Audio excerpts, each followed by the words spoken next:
He laughed. Not a small, friendly laugh, but the kind that cuts straight through your heart.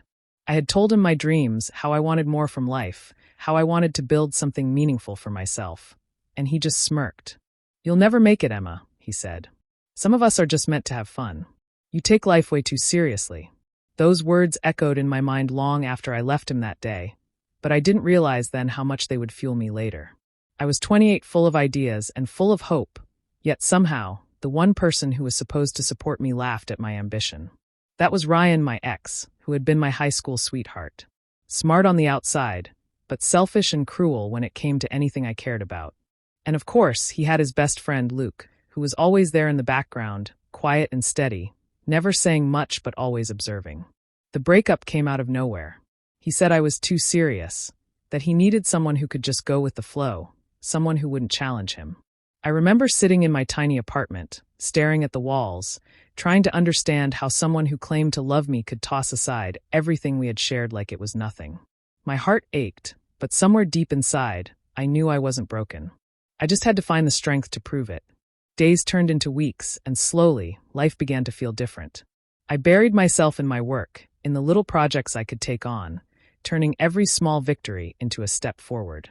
Luke started showing up more often, not in a pushy way, but in the way someone who truly cares just quietly does. He never judged, never mocked, and when I faltered, he reminded me of my own strength. I realized he had always been there, quietly watching, quietly believing in me even when Ryan mocked my dreams. There were nights when I would sit on my balcony and replay every harsh word Ryan had said. At first, the memories stung, but gradually they became fuel.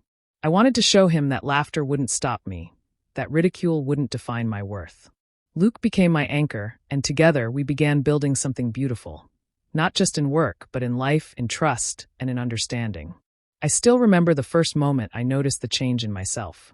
It wasn't in my work, or even in the way I walked taller, though that was part of it. It was in the quiet confidence I felt when I knew I was finally living my own life, on my own terms. And as for Ryan, he was still out there, unaware of how much he had underestimated me, unaware that the person he laughed at would not only survive, but thrive. Life has a funny way of balancing itself out. The person who mocked you can only watch while you grow, while you build a life filled with respect, love, and joy. And sometimes the most satisfying part isn't revenge. It's simply living the life they thought they could ruin. That's exactly what I intended to do. Back in high school, Ryan and I were inseparable. We were that couple everyone talked about, the one who seemed perfect from the outside. I trusted him completely and believed in us, even when I started to notice small cracks. Ryan was charming, funny, and could make anyone laugh, but he had a way of making me feel small without even trying. At first, it was subtle. He would tease me about my plans, like when I said I wanted to study interior design. "Emma, that's cute, but do you really think you're going to make it?" he'd say with that smirk. I would laugh it off, thinking he was just joking, but the words stuck in my mind. He had a habit of comparing me to other girls too. Whether it was their clothes, their grades, or the way they carried themselves, Ryan always seemed to notice someone better than me. I would sit there, feeling invisible and unsure, but I loved him so much that I thought it was normal. I tried harder, bought new clothes, worked late on school projects, and shared my dreams over and over, hoping to impress him. Sometimes he would nod, and I would feel a flicker of hope. Other times he would laugh, shrug, and make me feel like my ambitions were silly. Even simple moments became emotionally charged. If I spoke about my dreams, he would roll his eyes.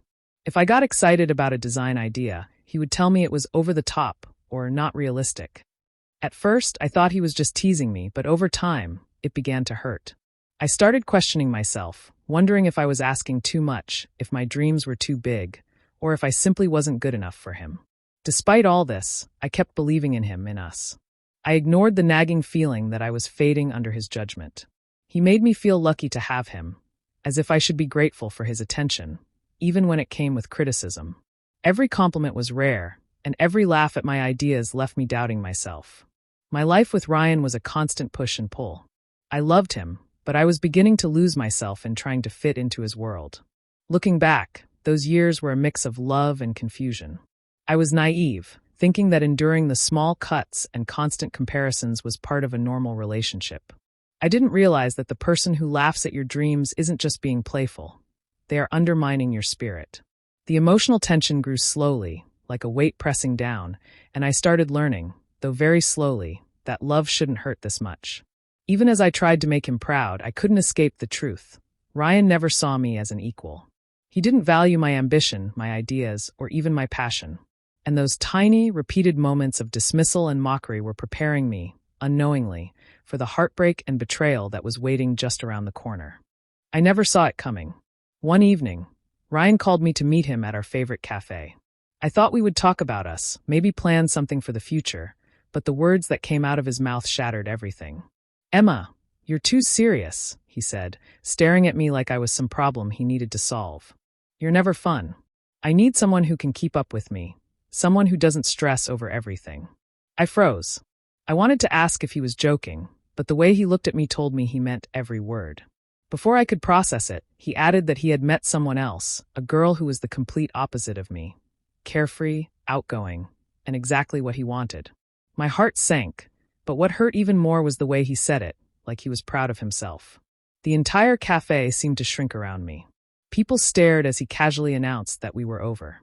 I felt every eye on me, every whisper a hammer against my chest. It was public, humiliating, and utterly cruel. I walked out of that cafe feeling numb. The streets blurred past me as I tried to hold back tears, but they came anyway. I kept replaying his words in my mind, trying to understand how someone who had shared years of his life with me could suddenly discard everything so easily. I felt betrayed, not just by his actions, but by the reality that the person I loved so deeply didn't see my worth. It was like all the moments I had spent proving myself to him, supporting him, and loving him meant nothing. That night, I sat in my apartment, staring at the ceiling, feeling a mixture of sadness, anger, and disbelief. The pain was sharp, but underneath it, something began to stir, a quiet, stubborn spark that refused to be crushed. I realized that while Ryan could try to break me, he couldn't control who I was or what I was capable of. His laughter, his words, his betrayal, they were powerful, but they weren't stronger than my own determination. I started thinking about my dreams again, the ones he had mocked. For the first time in a long time, I remembered why I wanted more from life. The heartbreak was heavy, but it gave me clarity. I didn't want to be bitter or weak. I wanted to be better, stronger, and unstoppable. Ryan had taken me by surprise, but I wasn't going to let him define me. After the breakup, I felt completely lost. I didn't know who to turn to. That's when Luke stepped in. He had been Ryan's best friend since childhood, but unlike Ryan, he wasn't arrogant or careless. Luke was quiet, steady, the kind of person who noticed things most people missed. He had always admired me from afar, though I didn't realize it at the time. Even during my relationship with Ryan, he had seen the way Ryan treated me, the way he belittled my dreams and dismissed my feelings. Luke never said anything then, but now, after Ryan was gone, he became my anchor. We started talking more often. At first, it was casual, about work, small everyday things, but soon I found myself sharing pieces of my heartbreak with him.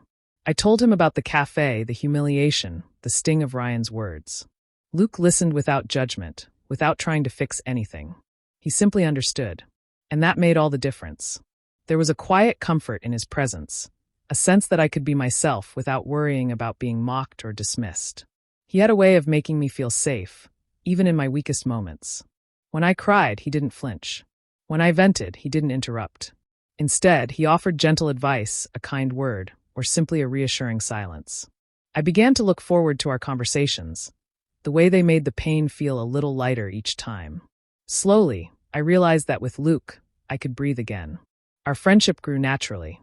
We started spending more time together, not out of obligation, but because it felt right. We laughed over small things, shared memories from the past, and talked about the future in a way I hadn't been able to do with Ryan. Luke became more than a friend.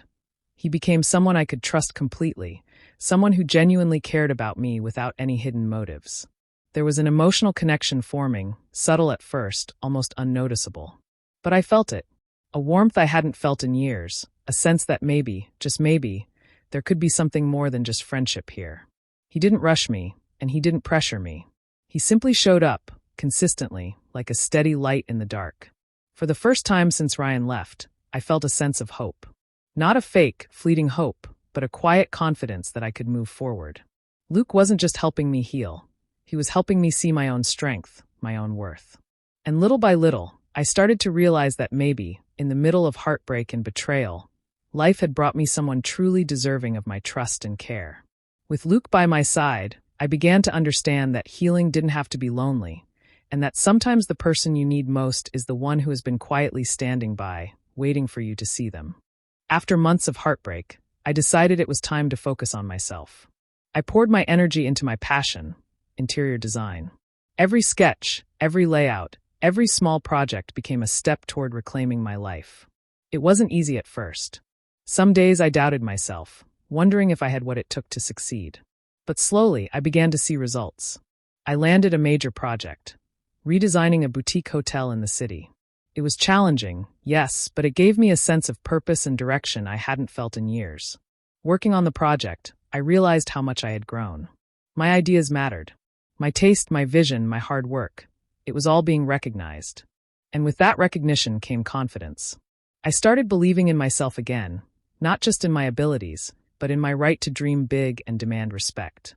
For the first time, I felt the freedom to stand tall, to make choices for myself, and to create the life I wanted without anyone laughing or judging. Throughout all of this, Luke remained by my side. He wasn't just a friend anymore. He became my support system, my safe place when the world felt overwhelming. He celebrated my small victories, encouraged me when I stumbled, and reminded me that my worth wasn't tied to anyone else's approval. Our bond grew stronger with every conversation, every shared memory, and every moment we spent together. There was laughter, of course, but also quiet understanding, a connection deeper than anything I had experienced before. And yet, there was something subtle simmering between us, something unspoken. I noticed it in the way he looked at me when I achieved something, in the gentle teasing that made me blush, and in the moments when his hand would brush against mine accidentally. It wasn't forced, and it wasn't loud, but it was there like a current moving beneath the surface, slowly building. I didn't rush it, and neither did he. We simply let it grow naturally, letting trust and respect guide us. The hotel project became a turning point, not just professionally, but personally. I began to feel independent, financially and emotionally.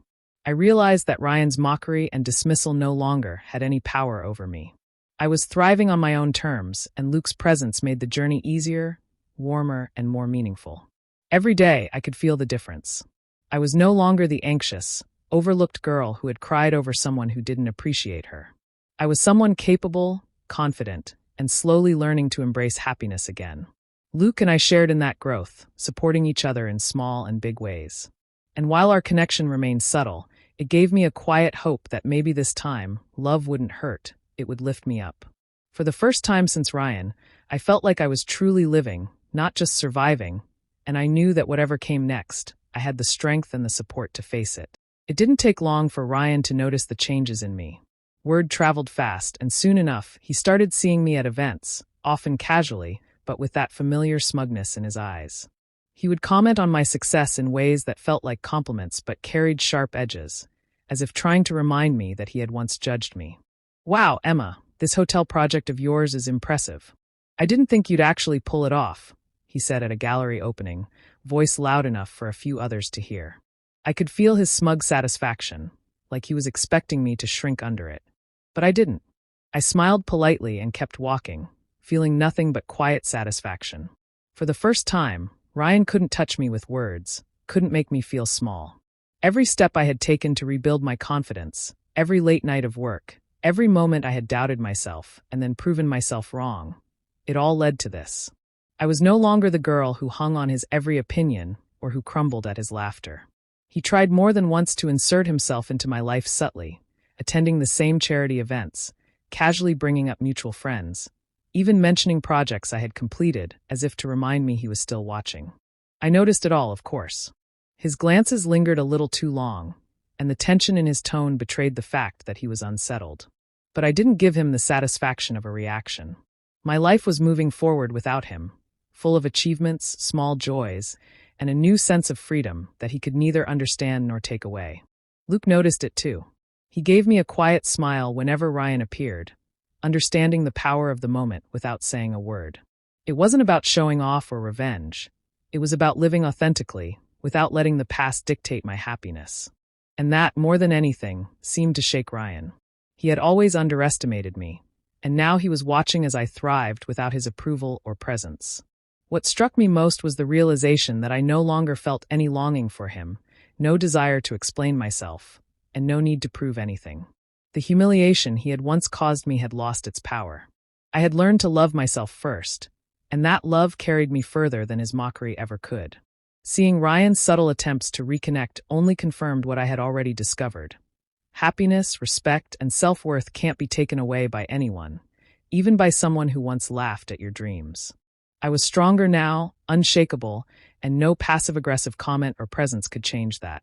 Ryan's regret was obvious, but mine was quiet, steady, and far more satisfying than any words he could muster. I realized that people like Ryan only notice what they've lost when it's already too late, and by then, you've already built a life they can't touch. Watching him realize what he had thrown away was almost poetic, though I didn't need to celebrate it. The victory was in living my life fully, and for the first time, I could do it entirely on my own terms. It happened on a quiet evening, long after the hotel project had wrapped up. Luke and I were sitting on the small balcony of my apartment, the city lights flickering in the distance. We had spent the night talking, laughing softly, and sharing memories from the past. There was a calmness in the air, a sense of comfort that I had come to treasure. Then, without warning, Luke turned to me with a serious expression. "Emma," he said, his voice soft but steady, "I need to tell you something. I've felt this for a long time, and I can't keep it inside anymore. I love you. I always have. I've just been waiting for the right moment to say it." I froze, my heart skipping a beat. I had sensed something between us, that quiet connection that had been growing for months. But hearing the words out loud made it real in a way I hadn't expected. Part of me hesitated. I had been hurt so deeply before, and the fear of getting attached again made me want to pull back. But then I looked at him, truly looked, and I saw the difference. Luke's eyes were kind, honest, and full of care. There was no judgment, no hidden motive, no mockery. In that moment, I realized something important. Love wasn't supposed to hurt. It wasn't supposed to belittle or control you. Real love lifted you up, encouraged you, and made you feel like you were enough just as you were. And that's exactly what I felt when I looked at Luke. The way he had stood by me, supported me, and believed in me through everything. It was all proof of the kind of love I had been waiting for. Tears filled my eyes, but they weren't the same tears of heartbreak I had cried for Ryan. These were tears of relief, of understanding, and of hope. "Luke," I whispered, my voice trembling, I think I love you too."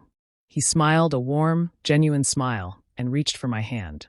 It felt like coming home, like finally finding the person who had always seen me for who I truly was. I let myself lean into that moment, into the vulnerability, into the truth that love could be safe and healing. That night, everything changed. The bond we had shared as friends shifted into something deeper, something neither of us had rushed or forced. It grew naturally, built on trust, respect, and a shared understanding of the pain and joy that life had thrown our way. I realized that falling in love didn't have to be about drama or games. It could simply be about finding someone who stood beside you, who celebrated you, and who made you feel strong even in your weakest moments. For the first time in years, I felt fully seen, fully appreciated, and fully ready to give my heart to someone who deserved it. Luke's love wasn't flashy or loud. It was steady, dependable, and powerful in the quietest, most important ways. And in that quiet power, I found the courage to let myself love again, completely and without fear. It was a warm evening at a charity gala, an event where many familiar faces gathered, including Ryan. I had dressed carefully, not to impress anyone, but to feel confident in myself. The moment I stepped into the room, I could feel the difference in how people looked at me. I walked tall, my head held high, carrying the quiet confidence I had worked so hard to build. Luke was beside me, calm and supportive as always, and his presence gave me an added sense of strength. Ryan didn't take long to notice me. He approached with that same half-smile, half-smirk that I had known all too well. "Emma," he said, loud enough for a few people around us to hear. "I see you're still busy with your little design projects. Must feel good to finally get some recognition, huh?" He paused, letting his gaze sweep over the room like he was expecting applause. "I've been doing very well myself, of course. Big deals, high-profile clients. Thought you'd be impressed." For a moment, I felt the familiar sting, the old reflex to shrink and defend myself. But then I looked at Luke, at the calm, steady support in his eyes, and I realized how far I had come. I didn't need to react. I didn't need to explain. and I certainly didn't need his approval. I smiled politely, simply nodded, and moved on, letting the words pass like air. I could see the confusion flash across Ryan's face. He wasn't used to people ignoring his attempts to undermine them. Luke's hand brushed mine lightly, a quiet reminder that I wasn't facing this alone. People around us whispered and glanced at the tension, but I didn't care. What mattered was the bond Luke and I shared, the subtle but powerful presence of love and trust that Ryan could never break. And as Ryan's eyes shifted between us, I noticed the first hint of realization dawning on him. He had underestimated me, underestimated the life I had built and the person I had become. The rest of the evening passed with the same calm confidence. I laughed, spoke freely, and engaged with others without a thought of Ryan's presence. Luke stayed close, supportive but never overbearing, letting our shared understanding speak louder than any words. I could see Ryan's discomfort grow as he realized that his attempts to shame me had failed. By the end of the night, it was clear who had truly changed. Ryan had lost the control he once held over me, while I had gained respect, confidence, and love. It wasn't about revenge or proving him wrong. It was about living fully and authentically, with someone who valued me for who I truly was. Luke and I left the event together, side by side, knowing that the life we were building would never be shaken by someone who had once tried to tear it down. In that moment, I understood something important. The best revenge isn't confrontation or words. It's simply showing up as the person you were always meant to be, radiant, strong, and unshakable. Ryan could watch, but he could never touch that again. The day of the wedding was quiet, intimate, and exactly what I had always dreamed of. There were close friends, family, and Luke standing by my side, looking at me with a warmth and love I had never known before. The ceremony wasn't extravagant, but it didn't need to be. Every detail reflected us, our journey, our struggles, and the quiet happiness we had fought to build together. As I walked down the aisle, I felt a calm strength that had taken years to find. Luke squeezed my hand gently, and I could see in his eyes the same pride, love, and respect that had carried us through the darkest times. There was no need for grand gestures or dramatic words. The love between us spoke for itself, steady, unwavering, and real. I smiled, feeling completely seen and cherished, knowing that this was the kind of relationship I had always deserved. Among the guests was Ryan, and I noticed the way he lingered awkwardly near the back. He looked around, unsure where to place himself, clearly uncomfortable. For a brief moment, his gaze met mine, and I could see the recognition in his eyes. He had lost. He had lost my heart, yes, but even more than that, he had lost the respect of someone he had always counted on, Luke. The realization seemed to hit him harder than any words I could have spoken. It wasn't revenge in the usual sense. I didn't need to humiliate him, call him out, or gloat. My happiness, my love, and my fulfillment were far more powerful than anything I could say. Every smile, every laugh, every tender glance I shared with Luke was a reminder that I had moved past the pain and betrayal. That silent satisfaction, the quiet but undeniable proof of my growth and strength, was the kind of revenge that truly mattered. The ceremony continued, filled with emotion, laughter, and a few happy tears. I exchanged vows with Luke, promising to support, respect, and love him through everything. In return, he promised the same to me. It wasn't about perfection. It was about authenticity, about two people who had chosen each other despite everything that had tried to pull them apart. As we walked out together, hand in hand, I felt an overwhelming sense of peace. The past no longer had power over me. Ryan's presence was irrelevant.